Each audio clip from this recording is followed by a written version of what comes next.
Today we are making salsa. Two different types of salsa, two different styles, with the same ingredient that seems to be misunderstood. And that's tomatillos. Now, tomatillos can be sour and can be bitter, but not because you overcook them or they don't create jelly because you whip air into them.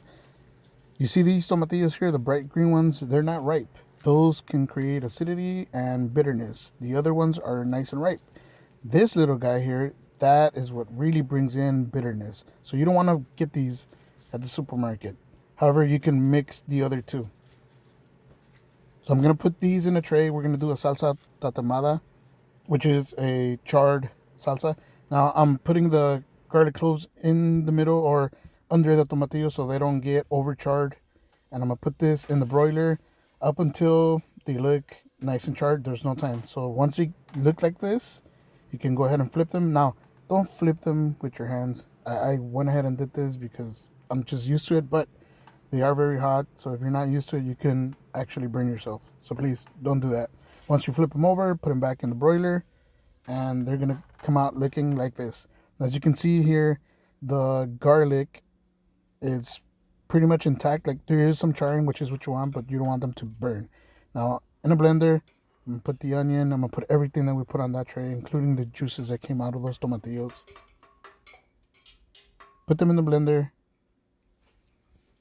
Then add the chile secos. Now, I didn't char the secos because they were already charred. You can buy them at the store that way. But if you don't find them that way, you can char them yourself. I added a morita, a little bit of salt, and I went to blending.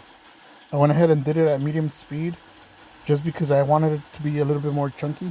Not because I'm scared of adding air to the tomatillos. Now, what makes a jelly from the tomatillos is because of the pectin and because of high heat and acidity, not because of air. So there you go, nice chunky salsa. We'll get back to this in a little bit. Now, for the other sauce or the other salsa, in hot water, you gotta have hot water already. You add your tomatillos, you add your garlic, and you add your serranos, or if you want jalapenos, that's fine. I like a little bit of heat, so we're gonna do that. Now, as you can see, one of the tomatillos, the top is not fully cooked. I'm going to go ahead and turn off the heat, and I'm going to put it back in there and just let it sit there for about 10, 12, maybe even 15 minutes just so they can finish cooking. You don't want the tomatillos to fall apart though.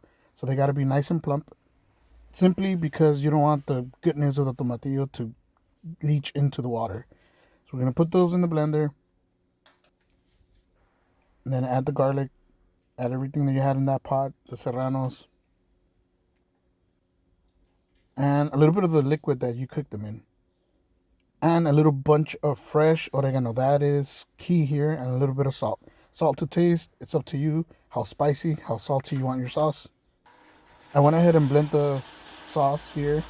And I'm actually going to increase the speed. And I'm going to very much so whip as much air as I want into it. I'm going to show you why. This is actually a little trick that I learned making tacos for the past, 15 years. Make sure the air is in there, and as you can see, there's going to be quite a bit of bubbles.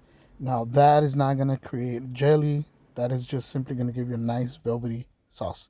So there you go. Two salsas. This one is nice and chunky. This is perfect for fattiness because there's acidity in there. And then this one is nice and light and floral and almost delicate. And this is for your lighter meats that aren't carrying a punch.